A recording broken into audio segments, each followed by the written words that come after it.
Good evening everyone. This is the second class of ratio analysis. Okay? तो I hope तुम लोग ने सारे होमवर्क सबमिट किया होगा, लेकिन अफसोस है कि कुछ ही जन होमवर्क सबमिट किया। टोटल जितने सारे 30 मिनट में स्टूडेंट कितने ऐड है 40, उसमें से सबमिट कितना किया मात्र 4। ठीक है, तो देखो it is not important that whether you know और नॉट, तुमको आता है या नहीं आता है ये इम्पोर्टेंट नहीं है। तुम जो भी करो अच्छा से, मतलब जितना आता है तुमको अपने एंड से ट्राई करो। और एक बात और बता रहे, अगर कोई YouTube का वीडियो देख रहा है, ठीक है, और उसके बाद कुछ भी असाइनमेंट को सॉल्व नहीं कर रहा, तो उसका वीडियो देखना बेकार है।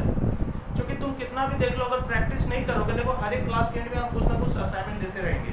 और जो कि ऑनलाइन है, जैसे तुम लोग क्या है कि तुम लोग सॉल्व करके तुरंत पिक्चर खींच के वहीं पे डाल दो। अगर मान लो कि नहीं डाल सकते तो यहाँ पर जो आता है वहाँ पर चेक करा लो।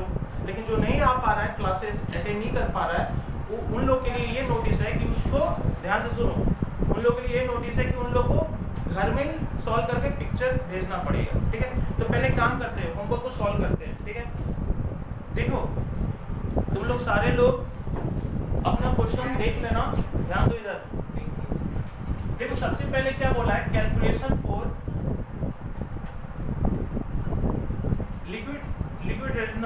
लिक्विडिटी रेशियो बोला था ना। नहीं, हेडिंग में क्या बोला था, क्वेश्चन का सम में लिक्विडिटी रेशियो। देखो बड़ा ही बारीकी से समझना पड़ेगा इस चीज को। यहाँ पर बोला है calculation for liquidity ratio, not for liquid ratio.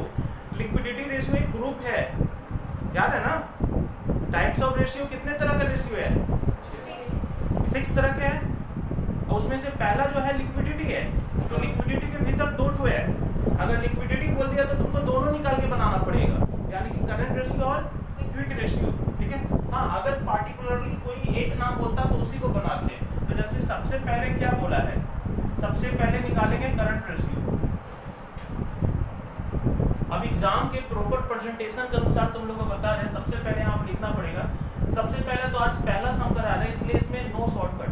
ठीक है, जाहिर सी बात है हम बाद में हम लोग सीए यूज करेंगे इसको, करंट एसेट्स को। फिलहाल फुल फॉर्म लिखते हैं। क्या बोले, हाँ अब यहाँ पर देखेंगे करंट एसेट्स में क्या क्या शामिल हो सकता है। करंट एसेट्स में क्या क्या इंफॉर्मेशन, जो इंफॉर्मेशन दिया हुआ है उसमें क्या क्या शामिल हो सकता है। पहला आइटम का नाम बताओ, क्या है, इन्वेंट्री। तो पहले इन्वेंट्री लिखो, डायरेक्ट अमाउंट नहीं लिखो। उसके बाद फिर क्या शामिल हो सकता है, हाँ, सन्ड्री डेटर्स। उसके बाद बिल्स रिसीवेबल। उसके बाद और कुछ नहीं था, प्रीपेड एक्सपेंस वगैरह नहीं था। अच्छा, अब जब तुम नाम लिख लिया ना, उसका वो अमाउंट डाल दो। इन्वेंटरीज का कितना था, बैंक ओवरड्राफ्ट करंट एसेट्स में आता है, वो तो करंट वो लिखा दिया था एग्जांपल। क्या है, 1,24,40 और सन्ड्री डेटर 280 कैश 50,000 और bills receivable 20,000 total I think 4,50,000। 4,90,000। अच्छा 4,90,000 ये निकाल लिए। अब क्या करो, करंट लायबिलिटी निकालो।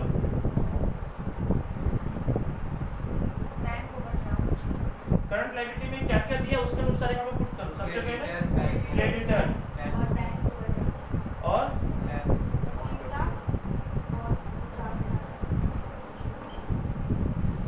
Bank overdraft. ठीक है, अब देखो क्रेडिटर कितना है, एक बार यहाँ पे ध्यान देना।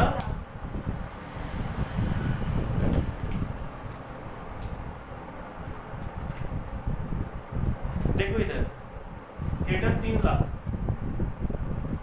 और ये 50,000, ये हो गया 3 लाख। जैसे ही ये कंप्लीट हो जाएगा, अब हम लोग क्या निकाल सकते हैं, तो देयरफॉर शॉर्टकट लिखते हैं सीआर, है ना। टोटल सीए कितना आ गया, देखो यहाँ पर हम जगह कम रहने के कारण शॉर्ट यूज कर रहे हैं, अदरवाइज हम लोग को फुल यूज करना चाहिए। और ये कितना हो गया, 3,50,000। तो सिंपली इसका क्या करो, एक एक बच्चा ऐसा मत करना सर 1 0 1 0 1 0 काटे फिर 65 टेबल, नहीं सिंपली नहीं, 4,90,000 को डिवाइडेड बाई 3,50,000 है ना। डायरेक्टली कैलकुलेटर यूज करना है ना, तो 1:1 है ना, तो सिंपली ये करना है। आई होप क्लियर हो गया होगा। इसे कॉपी करना है तो कॉपी कर लो। अच्छा देखो, इसी का सेकेंड पार्ट क्या बोला है, क्विक रेशियो, ठीक है, जिसका नाम लिक्विड रेशियो या फिर acid test ratio. Quick assets by quick liabilities. Quick assets का फॉर्मूला होता है current assets CA minus stock minus prepaid expense. अब सीए ऑलरेडी निकाल रखे हैं, ऑलरेडी निकाल के रखे हैं ना 4,90,000। स्टॉक का मतलब इन्वेंट्री होता है। तो इन्वेंट्रीज कितना आया हुआ था, इन्वेंट्रीज कितना आया हुआ था 1,40,000, और प्रीपेड एक्सपेंस तो है ही नहीं। अच्छा एक बात बताओ, ये जो स्टॉक माइनस तभी कर रहे जब इसमें सीए में इंक्लूडेड रहेगा तभी ना। अगर मान लो कि इसमें इंक्लूड ही नहीं है तो माइनस करने की जरूरत है, नहीं करने की जरूरत है। तो कितना हो जाएगा 3,50,000 आ गया। उसके बाद क्विक लायबिलिटीज,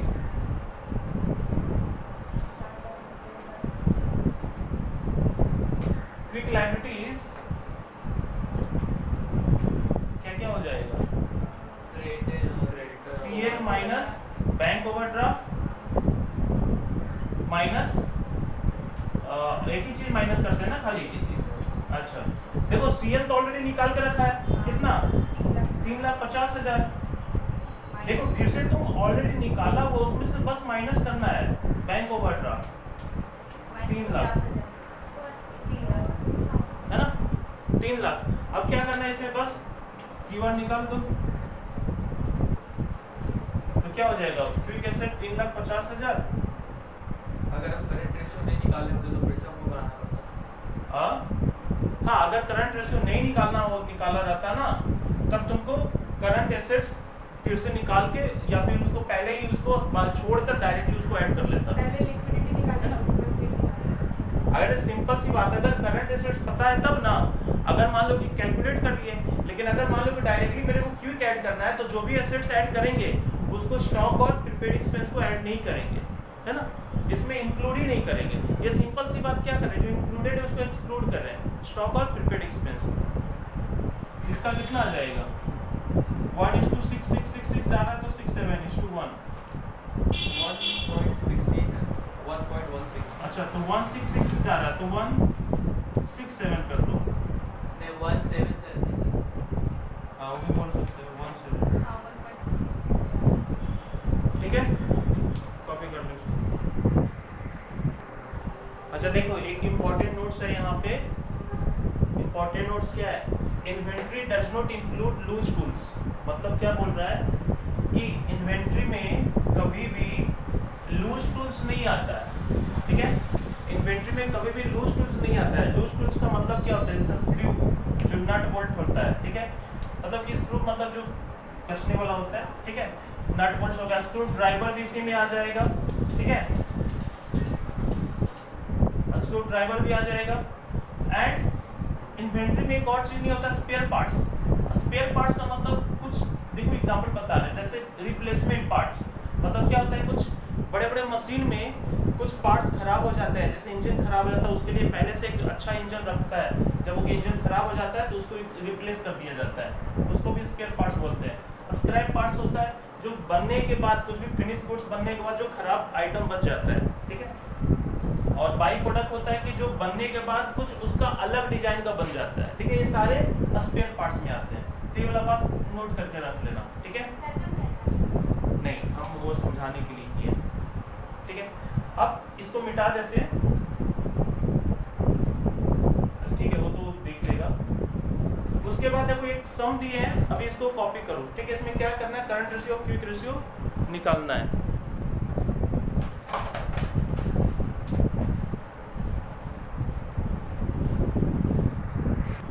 चलो देखो, आई होप तुम लोग भी ट्राई कर चुका है, एक बार तुम लोग भी ट्राई कर लो तब आगे बताएंगे, ठीक है। ओके चलो देखो इधर, सबसे पहला क्या मांगा है, शॉर्टकट, ठीक है, क्योंकि उतना लिखने में टाइम लगेगा। करंट रेशियो एक बार बार बोल रहे हैं, एग्जाम में या फिर यहाँ पर टेस्ट जो भी होगा या फिर तुम लोग असाइनमेंट टेस्ट होगा, उसमें कभी भी शॉर्ट फॉर्म यूज नहीं करना, पूरा डिटेल यूज करना। इसका फॉर्मूला होता है CA/CL, है ना।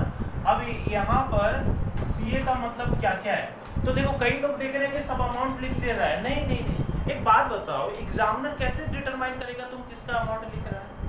तो कई लोग देख रहे हैं अमाउंट खाली लिख दे रहा है, तो हाँ नहीं नहीं, अमाउंट का मतलब कि उसका नाम नहीं लिख रहा है। CA में पहले क्या आएगा, सबसे पहला बताओ क्या आएगा? Sundry debtor. सन्ड्री डेटर कितना? देखो ऐसे कर लो इसको, कैलकुलेशन फॉर CA। अब यहाँ पर देखो ऐसे लिखोगे तो भर जाएगा, 1 लाइन 2 लाइन 3 लाइन हो जाएगा। तुमको नहीं लग रहा बहुत बड़ा? तो इससे अच्छा है ऐसे करके लिख लो कॉलम वाइज। सबसे पहला सन्ड्री डेटर कितना? 80। और मजे की बात है इसका कोई प्रेजेंटेशन नहीं होता है, जो बना रहे हो ना यही सही है, ठीक है। इसका कोई प्रेजेंटेशन ऐसा नहीं होता है। उसके बाद फिर क्या है? हाँ, बिल्स रिसीवेबल 20,000। उसके बाद हाँ, prepaid expense 10,000। Cash in hand 30,000।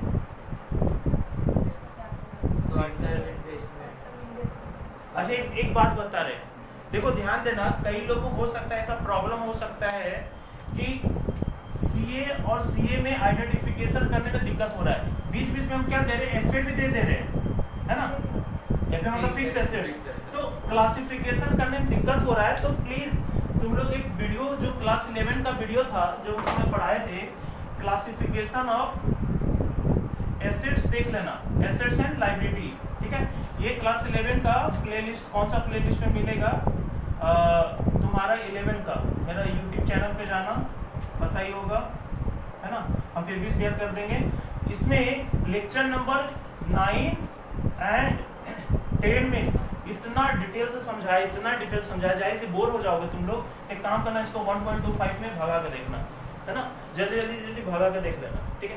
तो उससे क्या होगा, तुम लोग की क्लैरिटी हो जाएगा। हम उन्हीं लोग को बोल रहे हैं जिसका बेसिक बहुत ज्यादा कमजोर है। जैसा अभी ये पूछ रही थी कि लॉन्ग टर्म कहाँ जाएगा, जाहिर सी बात है नाम में ही लॉन्ग टर्म है। अगर हल्का सा भी याद है क्लास 11 का बात, तो करंट का मतलब ही होता है 12 महीना का भीतर, है ना। और लॉन्ग टर्म अगर पूछ रहे हो तो इसका मतलब तुम लोग को देखना चाहिए एक बार, तो एक बार जाके वहां पर देख लेना, क्योंकि उसका प्रयोग classification of assets and liability का प्रयोग पूरे रेशियो चैप्टर में होने वाला है, क्योंकि आगे तो बहुत कुछ आने वाला है ना, इसीलिए बोल रहे हैं।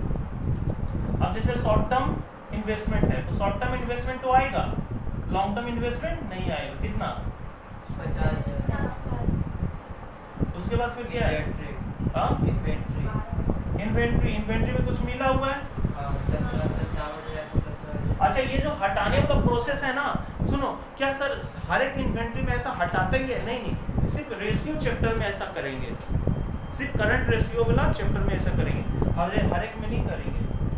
अब देखो इन्वेंट्री का एक जगह और है, एक और रेशियो होता है stock turnover ratio, inventory turnover ratio. क्या वहां भी हटाना पड़ेगा? नहीं, सिर्फ इस करंट रेशियो के लिए ऐसा बोले हैं, है ना। तो 57 में से 17 लूज टूल्स हटा देंगे। और कुछ है? एक्रूड इनकम, देखो एक करंट एसेट्स होता है, नोट्स में लिखा हुआ है, कितना? 12,000। और कुछ है? तो टोटल CA कितना आ गया?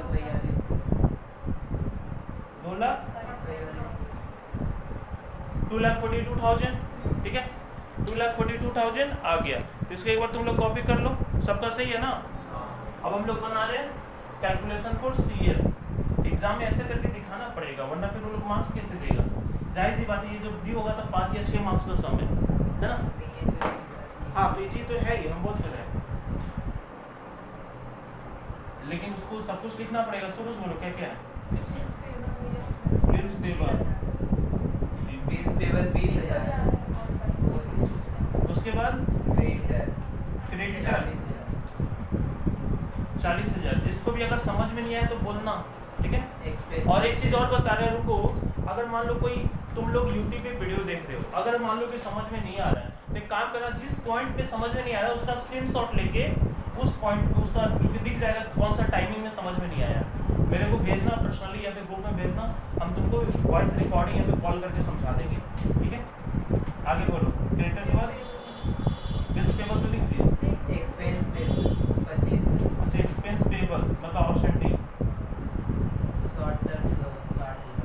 शॉर्ट टर्म लोन आएगा, 60 लॉन्ग टर्म लोन नहीं आएगा। और क्या, प्रीपेड इनकम, बैंक ओवरड्राफ्ट नहीं दिए। 1,51,000 जैसे ही इतना कर लिए है ना, इतना जैसे ही कर लिए, इसको कोई कॉपी कर रहा है? तुम इससे बनाई थी, सही किया, मिटा देना इसको, कॉपी कर लेना, कॉपी करना है तो बोलो, साइड में बना देंगे। चलो ठीक। अब सीएल का तो कितना आया था ऊपर, सीए कितना है और नीचे, 1,51,000। तो यहाँ पर क्या करना, डायरेक्टली 2,42,000 में से 1,51,000 डिवाइड कर दो, कितना है 1.60 1.60 is to 1, ये हो गया है ना, ये 1। और इसमें एक और निकालना है QR, मतलब कि क्विक रेशियो, जिसका क्या होता है QA by QL, है ना। यहाँ पर हेयर QA का मतलब CA minus inventory prepaid expense. CA कितना है, माइनस इन्वेंट्री कौन सा 57 ना फिर 40 वाला 10,000, 1,92,000। अब बगल में QL भी निकाल देते हैं, है ना। QL में क्या होता है CL by minus bank overdraft, OD मतलब ओवरड्राफ्ट। तो CL है 1,51,000, उसमें से माइनस कुछ नहीं करना, तो 1,51,000 ही आ जाएगा, ठीक है।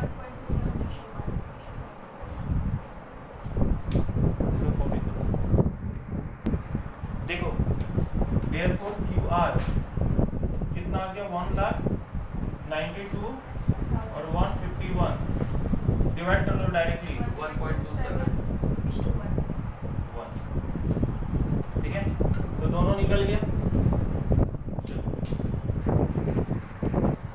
अच्छा चलो देखो, ध्यान देना, अब क्या करने जा रहे हैं ना कि इस तरह का जो भी सम है वो तो बहुत इजी सम है, इसमें तो कोई किसी को प्रॉब्लम नहीं होने वाला है ना। ये रियली तुम लोग अगर एग्जाम में आया तो इजीली से कर लोगे, बट एक प्रॉब्लम ये हो सकता है कि तुमको आइडेंटिफिकेशन करने में प्रॉब्लम होगा, क्या CA है क्या CL है ना। तो आगे आगे कुछ न्यू टर्म्स भी देखने को मिलेंगे, है ना। तो वो जो न्यू टर्म्स आएगा बुक में उसको हम समझा के इलैबोरेट करके समझा देंगे। अब तुम लोग को बताने जा रहे हैं ना मिसिंग फिगर कैसे निकाला जाता है। मिसिंग फिगर का मतलब ये हो गया तुमको सिंपली कुछ अलग किस्म का देगा, मतलब इन शॉर्ट बोले use of working capital, use of working capital. तो वर्किंग कैपिटल के आधार पर करंट रेशियो क्विक रेशियो निकालना पड़ता है। ये थोड़ा सा बहुत ही मतलब दिमाग लगाने वाला चीज है, ठीक है। तो ध्यान से सोचना, और खासकर जिसका मैथ्स बेसिक मैथ्स वीक है उसको तो बहुत ज्यादा ध्यान से देखना पड़ेगा, जिसका कैलकुलेशन बहुत कमजोर है, तो बहुत ही ध्यान से देखना। सबसे पहले हम ये बात करेंगे कि वर्किंग कैपिटल का मतलब क्या होता है, याद है इसके बारे में लिखाया हुआ है। वर्किंग कैपिटल क्या होता है, सबसे ज्यादा फ्लूइड कैश होता है। हाँ, वर्किंग कैपिटल का मतलब होता है वो पूंजी, वो पैसा जिससे बिजनेस यूज किया जाता है, बिजनेस में मतलब काम में आता है, ठीक है। जैसे मान लो कि हम इन्वेंट्री खरीद के रखे, इन्वेंट्री जो खरीदते हैं ना वही तो वर्किंग कैपिटल है, मतलब समझा। जैसे 5 लाख रुपए का इन्वेंट्री खरीदे, इन्वेंट्री का मतलब जिससे हमको स्टॉक खरीदे, जिसको हमको बेचना है। जैसे मान लो कि मेरा मार्कर का बिजनेस है, मार्कर खरीदे तो मार्कर ही मार्केट में बेचना है, तो मार्कर मेरा क्या हो गया, इन्वेंट्री हो गया, तो उसको क्या बोलेंगे, वर्किंग कैपिटल, है ना। वही मेरा पूंजी है ना। लेकिन ये कौन सा पूंजी है, वर्किंग, जो वर्क करने वाला पूंजी है। एक होता है फिक्स कैपिटल, जो हमारा जैसे लैंड बिल्डिंग, जैसे ये बोर्ड क्या फिक्स है, और वर्किंग कैपिटल क्या हो गया, मेरे लिए वर्किंग कैपिटल हो गया। एक चीज और बताते हैं, हम 5 लाख का इन्वेंट्री खरीदे, यानी कि इसका ये खरीदे, उसमें से 3 लाख का ना उधार में खरीद के लाए हैं, तो नेट वर्किंग कैपिटल है ना, नेट वर्किंग कैपिटल क्या होता है, जो भी तुम खरीदा है 5 लाख का उसमें से 3 लाख माइनस कर दो, ठीक है। ये जो आया ना इसको बोलते हैं नेट वर्किंग कैपिटल, इसको क्या बोलते हैं, नेट वर्किंग कैपिटल। अब नेट जो होता है ना साइलेंट होता है, ये नहीं भी लिखोगे तो चलेगा, यानी जब भी वर्किंग कैपिटल लिख लो तो समझ लो क्या है, नेट है। अगर खाली वर्किंग कैपिटल लिखा है तो क्या है, नेट है ना। अगर मान लो कि 5 लाख ये क्या इन्वेंट्री है, यानी कि सी है, इन्वेंट्री का मतलब सी है, और ये क्या है 3 लाख सीएल है। तो खाली सीए को क्या बोलेंगे, इसको बोलेंगे हम लोग ग्रॉस वर्किंग कैपिटल, याद है पहले बताए थे, इसको बोलेंगे ग्रॉस वर्किंग कैपिटल। अगर कोई तुमसे पूछ ले what is the gross working capital, तो इसका मतलब होता है सिंपली करंट एसेट जिसमें से करंट लायबिलिटी माइनस नहीं किया हुआ है। बात समझ में, अगर माइनस कर दे तो ये सब सम में ट्रिक दे सकता है ना, ट्रिक जो देगा ना उसमें काम आएगा। तो ये आई थिंक ये लिखा हुआ है, काम करते इसके ऊपर एक सम लिखते हैं उसको समझाते हैं। अच्छा ध्यान देना, एक छोटा सम है, ट्रिकी सम है, ठीक है, इसको दे रहे हैं, इसमें ध्यान देना कि क्या दिया है। इसमें देखो करंट रेशियो ऑलरेडी दे दिया है, 2 दे दिया है ना। तो अगर करंट रेशियो 2 दिया है तो ये लोग एग्जाम में क्या करता है, जानबूझ के कंफ्यूज करने के लिए 2 दे देता है। तो तुम लोग को सिखाया है जब भी करंट रेशियो होता है तो 2:1 मानना है ना, 2 लिखा है तो 2:1 मानते चलना इसको। और सीए सीएल जाहिर सी बात है ये दे दिया तो तुमको दूसरा निकालना पड़ेगा, सीए और सीएल मिसिंग है, बैक कैलकुलेशन है ना। पहले क्या होता था कि तुमको ये दिया रहता तो ये निकालते थे, अब ये दोनों निकालना है, लेकिन इसके लिए सिर्फ दिया क्या है, सिर्फ 5 लाख दिया है ना, सिर्फ 5 लाख दिया है।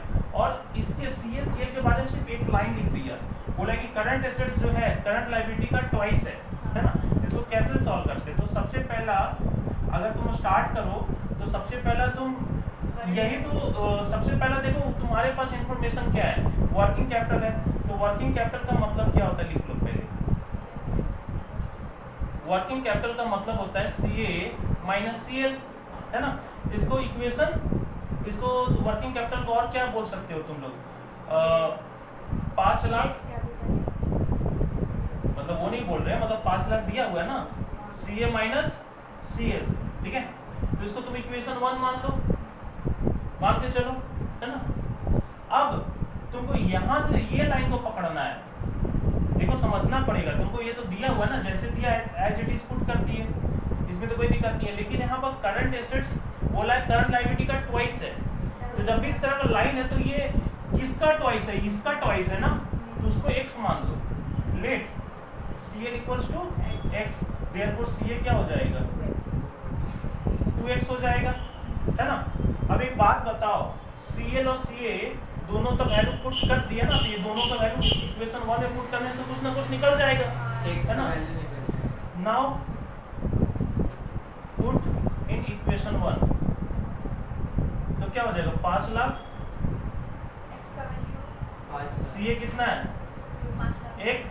2x, और वो कितना है x है, तो देयरफॉर x कितना आ गया, x इक्वल टू 5 लाख। हाँ x इक्वल्स टू 5 लाख, हम भी वही किए। तो x का मतलब क्या हो गया, देयरफॉर x का मतलब, करंट लायबिलिटी वो एक एक मिनट, आई थिंक सम में कुछ मिस्टेक है।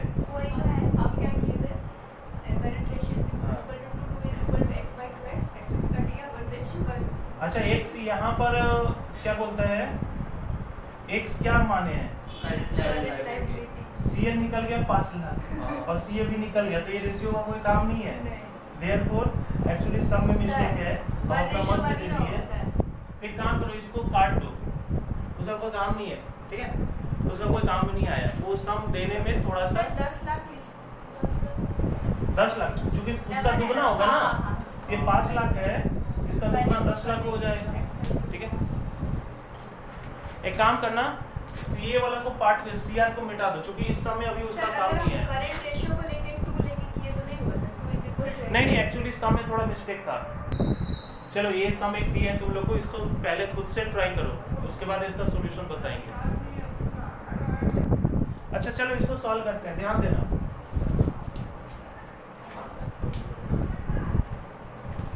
सबसे पहला देखो मिटा दिया, तुम लोग बताना, ठीक है।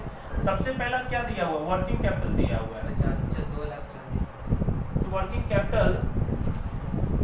कैपिटल कितना दिया? 2,40,000। और तुम लोग को पता है कि वर्किंग कैपिटल का मतलब CA माइनस CL 2,40,000। तो इसको एक काम करो, इसको इक्वेशन 1 मान लो, ठीक है ना। अब तुमको क्या दिया है? CR दिया हुआ है 2.5:1 है ना। तो 2.5/1, तो तुम CR का मतलब क्या होता है? CA माइनस CL 2.5/1 हो सकता है ना ऐसा। यहाँ से किसी को दिक्कत आ रहा है समझ में? 2.5 इतना दिया हुआ, तो इसका बाई 1 करेंगे तो ये फॉर्मूला में आ जाएगा ना। देयरफॉर CA कितना हो जाएगा?